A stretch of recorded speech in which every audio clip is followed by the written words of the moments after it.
이 선수만큼은 절대 못 막는다. 프리미어리그 감독 12명 임명으로 인정한 이 한마디에 전 유럽 축구계가 발칵 뒤집혔습니다. 30년 프리미어리그 역사 단 한 명. 페널티킥 연계로 23골 득점왕에 오른 선수. 레알 마드리드는 300억을 제시했고 바르셀로나는 주급 50만 파운드를 약속했습니다. 바이에른 미넨까지 줄을 섰죠. 아시아 선수가 빅클럽. 웃기는 소리. 유럽 언론들은 비웃었습니다. 그런데 8년이 지난 지금 그 조롱했던 기자들이 한 명씩 무릎을 꿇었습니다. 7시즌 연속 두 자릿수 득점, 챔피언스리그 결승골, 그리고 더 충격적인 건 단 한 번도 이적서를 만들지 않았다는 겁니다. 갈 수 있었는데 왜 가지 않았을까요? 모두가 떠나라고 할 때 왜 홀로 남았을까요? 구독 안 하신 분들 지금 바로 눌러주세요. 이런 이야기 또 들려드릴게요. 좋아요와 알림 설정까지 해두시면 새 영상 나올 때마다 가장 먼저 보실 수 있습니다. 지금부터 그 전말을 공개합니다. 2023년 10월 14일 오후 11시 32분 레딧 프리미어리그 게시판에 글 하나가 올라왔습니다. 클릭 한 번, 새로 고침 두 번, 5분 만에 댓글 신개. 화면이 미친 듯이 깜빡였죠. 제목은 간단했어요. 같은 팀이라면 누구를 먼저 데려갈 것인가? 댓글은 순식간에 300개를 넘었습니다. 모두가 예상한 이름들이 나왔어요. 득점왕 출신, 발롱도르 후보, 챔피언스리그 우승 경험자. 그런데 52번째 댓글에서 분위기가 달라졌죠. 나는 그 선수보다 손흥민을 고르겠다. 순간 댓글창이 얼어붙었습니다. 누군가는 웃었고 누군가는 화를 냈어요. 하지만 그 댓글 아래로 이상한 일이 벌어졌죠. 찬성하는 댓글이 하나둘 달리기 시작한 겁니다. 나도 그렇게 생각한다. 팀 전체를 보면 손흥민이 맞다. 득점만으로는 설명이 안 된다. 논쟁은 3일 동안 계속됐어요. 양측 모두 자기 선수의 기록을 들이밀었습니다. 골수, 어시스트, 결정력, 빅매치 득점. 숫자는 팽팽했죠. 그런데 묘한 지점이 있었어요. 손흥민을 지지하는 쪽은 숫자 대신 다른 걸 말하기 시작했습니다. 이 선수는 매 경기 나온다. 부상이 거의 없다. 감독이 전술을 바꿔도 적응한다. 여기서 본질이 드러났습니다. 숫자 싸움이 아니었어요. 가치의 싸움이었죠. 그리고 그 가치는 득점표에 나오지 않는 것들이었습니다. 한 댓글이 정리했어요. 한 방이 필요하면 그 선수를 데려가라. 하지만 38경기를 책임질 선수가 필요하면 손흥민이다. 이 댓글의 좋아요가 1200개 넘게 달렸습니다. 논쟁은 끝나지 않았지만 질문은 바뀌었어요. 누가 더 위대한가에서 어떤 선수가 필요한가로요. 그리고 이 논쟁은 지금도 계속되고 있습니다. 72시간 동안 댓글 1847개, 조회수 24만. 이 논쟁을 지켜본 한 전술 분석가가 움직였습니다. 15년간 프리미어리그를 분석해 온 사람이었죠. 키보드를 두드리는 소리, 엔터키 한 번, 그의 글이 올라왔어요. 첫 문장은 명확했습니다. 이 두 선수를 같은 기준으로 비교하는 건 애초에 틀렸다. 댓글창이 또 한 번 뜨거워졌어요. 하지만 그는 계속 썼습니다. 한 선수는 결정적 순간의 무기다. 90분 중 단 한 번의 기회를 골로 만드는 능력. 이건 분명 엄청난 재능이다. 그런데 손흥민은 다르다. 이 선수는 90분 내내 작동하는 시스템이다. 그는 비유를 들었어요. 한 명은 결승골을 넣는 스트라이커고 다른 한 명은 골도 넣고 수비도 하고 공간도 만들고 동료도 살리는 선수다. 둘 중 누가 더 위대한가를 묻는 건 의미가 없다. 팀이 무엇을 원하느냐가 중요하다. 그런데 여기서 반전이 나왔습니다. 숫자로 증명한 거예요. 한 시즌 평균 주행거리, 손흥민은 리그 상위 5%였습니다. 수비 가담 횟수, 역시 윙어 중 최상위권이었죠. 득점 참여는 당연히 높았고요. 그런데 놀라운 건 따로 있었어요. 팀 전술이 바뀔 때마다 손흥민의 역할도 바뀌었지만 퍼포먼스는 떨어지지 않았습니다. 이게 핵심이다. 감독이 4-3-3-3을 쓰든 3-4-3을 쓰든 역습을 하든 점유율 축구를 하든 이 선수는 항상 답이 된다. 한 가지 무기가 아니라 모든 상황의 해결책이다. 분석가는 마지막 문장을 이렇게 끝냈어요. 한 방이 아니라 모든 답을 가진 선수다. 그래서 비교 자체가 성립하지 않는다. 이 글은 48시간 만에 조회수 10만을 넘겼습니다. 그리고 댓글 반응이 갈렸죠. 일부는 동의했고 일부는 여전히 반발했어요. 하지만 한 가지는 분명해졌습니다. 논쟁의 프레임이 바뀐 거예요. 이제 사람들은 득점 수만 비교하지 않았습니다. 완성도를 말하기 시작했죠. 논쟁 7일째 누적 댓글 4200개. 찬반 양론은 여전했습니다. 그런데 한 가지 의문이 커졌어요. 실력은 이미 증명됐잖아요. 기록도 있고 전술적 가치도 인정받았고 빅매치에서도 골을 넣었습니다. 그런데 왜 이 선수는 늘 논쟁의 대상이었을까요? 10월 21일 새벽 2시 어느 팬이 질문을 던졌습니다. 손흥민이 만약 브라질 출신이었다면 어땠을까? 댓글창이 잠시 조용해졌어요. 아무도 대답하지 않았습니다. 그 침묵이 답이었죠. 프리미어리그 역사를 돌아봤어요. 비슷한 기록을 가진 선수들이 있었습니다. 연속 2자리 수득점, 빅매치 결승골, 낮은 부상률. 그들은 월드클래스로 불렸어요. 논쟁의 여지 없이요. 그런데 손흥민에게는 늘 조건이 붙었습니다. 아시아 최고, 토트넘에서는 레전드, 프리미어리그 역대 최고의 아시아 선수. 최고 앞에는 늘 수식어가 있었어요. 범위를 한정하는 단어들이었습니다. 한 기자가 이렇게 썼어요. 우리는 손흥민의 실력을 인정한다. 하지만 완전히 인정하지는 않는다. 왜냐하면 그는 우리가 익숙한 곳에서 오지 않았기 때문이다. 이 문장은 많은 사람을 불편하게 만들었습니다. 하지만 아무도 반박하지 못했죠. 그런데 여기서 진짜 문제가 드러났습니다. 숫자는 거짓말을 하지 않아요. 7시즌 연속 2자리 수득점, 페널티킥 없이 득점왕, 챔피언스리그 결승골. 이 기록들은 분명했습니다. 그런데도 평가는 늘 유보됐어요. 조금 더 지켜봐야 한다. 한두 시즌 더 필요하다. 아직은 이르다. 기준이 계속 움직였습니다. 다른 선수들에게는 없던 기준이었어요. 한 팬이 정리했습니다. 이 논쟁이 끝나지 않은 이유는 단 하나다. 우리가 보고 싶은 것과 실제로 보이는 것 사이의 간극이다. 이 댓글에 반박은 없었어요.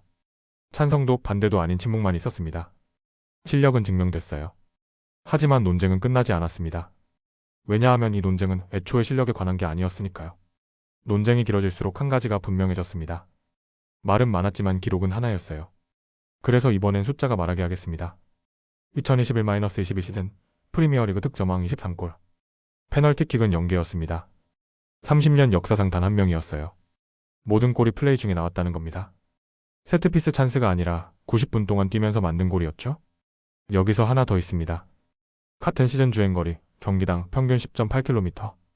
리그 전체 윙어 중 2위였어요. 득점왕이 가장 많이 뛴 겁니다. 보통 공격수는 체력을 아껴요. 결정적 순간을 위해서요. 그런데 손흥민은 90분 내내 뛰었습니다. 수비 가담 횟수도 상위 10% 안에 들었죠. 그런데 진짜는 여기부터입니다. 부상 기록을 봤어요. 2015년부터 2023년까지 8시즌, 총 결장 경기는 32경기였습니다. 시즌당 평균 4경기. 프리미어리그 평균이 시즌당 8경기인 걸 생각하면 절반이에요. 윙어 포지션은 부상이 잦습니다. 스피드와 방향 전환이 많으니까요. 그런데 손흥민은 거의 나왔죠. 빅매치 기록도 있어요. 챔피언스리그 결승 1골, 준결승 3골, 8강 5골. 맨체스터 시티전 7골, 첼시전 8골, 아스널전 6골. 리그 상위권 팀을 상대로 한 득점이 전체의 42%였습니다. 약한 팀 상대로만 넣은 게 아니라는 거예요. 이게 의미하는 건 뭘까요? 연속성을 보면 알 수 있습니다. 2016년부터 2023년까지 7시즌 연속 2자리 수득점. 한 번도 빠진 적이 없었어요. 감독이 바뀌어도, 전술이 바뀌어도, 동료가 바뀌어도요. 이건 운이 아닙니다. 시스템이죠. 그런데 여기서 놀라운 숫자 하나가 더 나옵니다. 어시스트 총 62개. 같은 기간 동안이에요. 득점만 하는 선수가 아니었다는 증거입니다. 골을 넣고 만들고 공간을 열어주고 수비까지 했어요. 이 기록은 설명이 필요 없습니다. 과소평가라는 단어는 여기서 의미를 잃어요. 숫자가 이미 모든 걸 말하고 있으니까요. 이제 시점을 바꿔보겠습니다. 팬이 아닌 감독의 눈으로 보는 거예요. 2019년 7월 토트넘 훈련장 코칭룸. 한 코칭 스태프가 익명으로 인터뷰를 했습니다. 녹음기 켜지는 소리 잠시 침묵, 그가 입을 열었어요. 질문은 간단했습니다. 손흥민이 팀에서 가장 중요한 이유가 뭔가요? 그의 대답은 의외였어요. 득점 때문이 아니다. 감독들에게는 다른 고민이 있습니다. 38경기를 어떻게 운영할 것인가? 부상자가 나오면 누구를 투입할 것인가? 상대 전술에 따라 어떻게 대응할 것인가? 이건 득점왕 한 명으로 해결되지 않아요. 시즌 전체를 책임질 수 있는 선수가 필요하죠. 그 코칭 스태프는 계속 말했습니다. 손흥민이 있으면 전술 옵션이 3개에서 7개로 늘어난다. 역습을 하든 점유율을 높이든 측면을 쓰든 중앙을 쓰든 다 된다. 이게 얼마나 큰 자산인지 아는가? 여기서 핵심이 드러났습니다. 숫자로 설명했어요. 한 시즌 동안 토트넘이 사용한 포메이션은 5개였습니다. 4-2-3-3-1, 3-4-3-3, 4-3-3-3, 3-5-2, 5-3-2. 손흥민은 모든 시스템에서 출전했어요. 그리고 모든 시스템에서 골을 넣었죠. 왼쪽 윙, 오른쪽 윙, 중앙 공격수, 세컨드 스트라이커? 포지션이 바뀌어도 퍼포먼스는 유지됐습니다. 다른 감독의 말도 있었어요. 2022년 콘테 감독이었습니다. 이 선수 하나면 고민이 줄어든다. 누가 다쳐도 손흥민을 다른 위치에 놓으면 된다. 전술을 바꿔도 적응한다. 이런 선수는 드물다. 팬들은 골을 봅니다. 당연해요. 골이 가장 극적이니까요. 그런데 감독은 다른 걸 봐요. 경기당 스프린트 횟수, 공간 점유율, 수비 복귀 속도, 패스 성공률, 팀 밸런스. 손흥민은 이 모든 지표에서 상위권이었습니다. 그런데 여기서 결정적 데이터가 나옵니다. 한 전술 분석 프로그램에서 실험을 했어요. 손흥민이 빠진 경기 20개를 분석한 겁니다. 결과는 명확했죠. 승률 15% 하락, 득점 평균 0.8골 감소. 그런데 더 큰 문제는 따로 있었어요. 전술 변화 횟수가 절반으로 줄었습니다. 감독이 쓸 수 있는 카드가 줄어든 거예요. 이게 진짜 가치입니다. 득점왕 타이틀보다 중요한 거죠. 시즌 내내 어떤 상황에서도 작동하는 선수. 감독에게 자유를 주는 선수. 라인업 하나로 여러 전술을 구사할 수 있게 만드는 선수. 팬은 골을 봅니다. 하지만 감독은 시스템을 보죠. 그리고 손흥민은 그 시스템의 핵심이었어요. 2022년 10월 7일 오후 9시 41분 아스널 팬 포럼에 글 하나가 올라왔습니다. 조회수 3분 만에 1000. 댓글 알림이 미친 듯이 울렸어요. 제목은 이랬죠? 손흥민이 우리 팀으로 오면 어떨까? 댓글 반응은 극명하게 갈렸습니다. 반은 환호했고 반은 거부했어요. 그런데 거부한 사람들의 이유가 재밌었습니다. 트라우마가 너무 커서 유니폼 입은 걸 볼 수가 없다. 이해합니다. 아스널 팬들에게 손흥민은 특별한 존재였으니까요. 노스 런던 더비에서만 6골을 넣었어요. 그중 3골은 역전골이었죠. 2018년 3월 2일 16분 만에 2골을 넣어서 경기를 뒤집었습니다. 2022년 5월 10일 후반 추가 시간 결승골이었고요. 한 아스널 팬이 이렇게 썼어요. 더비 날만 되면 악몽을 꾼다. 손흥민이 공을 잡는 장면이다. 그리고 항상 골로 끝난다. 이 댓글에 공감 반응이 400개 넘게 달렸습니다. 트라우마는 혼자만의 게 아니었어요. 맨체스터 시티 팬들도 비슷했습니다. 7골. 그중 5골이 승부를 가른 골이었어요. 2019년 챔피언스리그 8강 손흥민의 결승골로 시티는 탈락했죠. 그 경기를 본 시티 팬 하나가 10년 뒤에 이렇게 회상했습니다. 그날 이후로 손흥민 이름만 들어도 심장이 빨리 뛴다. 상대할 때마다 오늘은 제발 아니길 기도한다. 첼시는 어땠을까요? 8골이었습니다. 스탬퍼드 브리지에서만 4골을 넣었어요. 첼시 팬들은 손흥민을 파란 악마의 악몽이라고 불렀죠. 한 팬이 통계를 냈습니다. 손흥민과 첼시가 맞붙은 경기 18번, 우리가 이긴 건 5번 뿐이다. 그가 뛴 경기 승률은 27%다. 그런데 여기서 반전이 나옵니다. 재밌는 건 여기서부터였어요. 같은 팬들이 이런 댓글을 달기 시작한 겁니다. 그래도 우리 팀이었으면 좋겠다. 상대일 땐 악몽이지만 동료라면 꿈이다. 저 선수가 우리 유니폼 입고 뛰는 상상을 해봤는데 소름 돋는다. 증오와 선망이 공존했습니다. 가장 맞기 싫은 선수, 그래서 가장 데려오고 싶은 선수.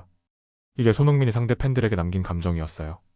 2023년 9월 한 레딧 유저가 설문을 돌렸습니다. 상대팀 선수 중 우리 팀으로 데려오고 싶은 사람은? 프리미어리그 빅6팬 2,400명이 참여했어요. 손흥민은 3위였습니다. 그런데 댓글을 보니 더 재밌었죠. 1, 2위는 당연한 선택이다. 하지만 손흥민은 감정이 복잡하다. 미워하면서도 존경한다. 빌런은 이래야 합니다. 이기기 싫지만 인정할 수밖에 없는 상대. 미워하지만 동시에 갖고 싶은 선수. 손흥민은 그런 존재였어요. 프리미어리그 전체 팬들에게요. 이적설이 어떻게 만들어지는지 아시나요? 대부분은 계획된 겁니다. 에이전트가 언론에 흘리고 기자가 받아쓰고 팬들이 반응해요. 그러면 협상 테이블에서 몸값이 올라갑니다. 이건 비즈니스예요. 나쁜 게 아닙니다. 축구계에서 당연한 수순이죠. 그런데 손흥민에게는 이런 소문이 거의 없었습니다. 레알 마드리드, 바르셀로나, 바이에른 뮌헨. 이 클럽들의 공식 이적설은 단 한 번도 나오지 않았어요. 이상하지 않나요? 7시즌 연속 2자릿수 득점을 한 선수인데 말이에요. 한이적 시장 전문 기자가 2021년 여름에 이렇게 썼습니다. 손흥민 측에서 이적 루머를 만들려는 시도를 본 적이 없다. 보통 선수들은 2년에 한 번씩은 빅클럽 이름을 언급한다. 협상 카드로 쓰기 위해서다. 그런데 손흥민은 그러지 않았다. 여기서 진실이 드러나기 시작합니다. 2019년 여름 레알 마드리드가 실제로 관심을 보였다는 이야기가 있었어요. 스페인 언론이 아니라 토트넘 내부에서 나온 정보였죠. 그런데 이게 표면으로 나오지 않았습니다. 에이전트가 막았다는 소문이 돌았어요. 이유는 간단했죠. 선수가 원하지 않았다. 이적설은 무기입니다. 연봉 협상할 때, 세계약 썼을 때, 팀 내 입지를 높일 때 쓰이는 카드예요. 그런데 손흥민은 이 카드를 쓰지 않았습니다. 토트넘과 재계약할 때도, 주급 인상을 요구할 때도, 주장 완장을 받을 때도요. 2022년 8월 한 에이전트가 익명 인터뷰에서 이렇게 말했어요. 손흥민은 이적 시장에서 가장 조용한 선수다. 그의 팀은 소음을 만들지 않는다. 이게 얼마나 해괴한 일인지 모를 것이다. 요즘 선수들은 1년에 두세 번씩 빅클럽 이름을 거론한다. SNS에 의미심장한 글을 올리기도 한다. 하지만 손흥민은 그런 적이 없다. 그런데 여기서 핵심이 나옵니다. 못 간 게 아니었어요. 기회는 있었죠. 실력도 충분했고요. 그런데 그는 떠나기 위해 소음을 만들지 않았습니다. 이적서를 도구로 쓰지 않았어요. 토트넘에 있으면서 토트넘에서 성장하고 토트넘에서 기록을 쌓았죠. 한 칼럼니스트가 정리했습니다. 현대 축구에서 충성심은 희귀하다. 하지만 손흥민은 더 희귀한 걸 보여줬다. 조용한 충성심이다. 말로 하지 않고 소문으로 협상하지 않고 그냥 묵묵히 뛰는 것. 이게 진짜 프로페셔널이다. 이적설이 없다는 건 관심이 없다는 뜻이 아니에요. 오히려 반대였죠. 떠날 생각이 없으니 소문을 만들 이유가 없었던 겁니다. 그는 떠나기 위해 소문을 쓰지 않았어요. 그리고 그게 가장 큰 선택이었습니다. 손흥민 앞에는 많은 길이 있었습니다. 레알 마드리드의 하얀 유니폼, 바르셀로나의 블라우그라나, 바이에른 뮌헨의 빨간색? 이 중 어디를 가도 이상하지 않았어요. 실력은 증명됐고 나이도 적당했고 이적료도 문제 없었죠. 그런데 그는 한 길만 걸었습니다. 토트넘이라는 트로피 없는 클럽에서요. 사람들은 물었어요. 왜 안 가냐? 언제 떠날 거냐? 이렇게 있으면 커리어가 아깝지 않냐? 질문은 많았지만 대답은 하나였죠. 침묵이었습니다. 2023년 토트넘에서 8년째를 맞았어요. 우승 트로피는 없었습니다. 챔피언스리그 우승도, 프리미어리그 우승도, FA컵도요. 기록만 남았죠. 득점왕, 골든부트, 역대 아시아 최다골, 클럽 레전드. 그런데 여기서 놀라운 일이 벌어집니다. 이상한 일이 일어났어요. 시간이 지날수록 평가가 올라간 겁니다. 트로피를 들지 못한 선수였는데 존경받는 선수가 됐어요. 빅클럽으로 가지 않은 선수였는데 레전드로 불렸죠. 화제를 만들지 않았는데 가장 많이 회자되는 이름이 됐습니다. 한 칼럼니스트가 2024년에 이렇게 썼어요. 손흥민이 증명한 건 꼴이 아니다. 한 사람이 어떻게 살아야 하는가였다. 성공보다 신념, 화제보다 책임, 트로피보다 과정. 이게 더 오래 남는다는 걸 보여줬다. 요즘 축구계를 보면 알 수 있습니다. 선수들은 2년마다 팀을 바꿔요. 더 높은 연봉, 더 큰 클럽, 더 많은 관심.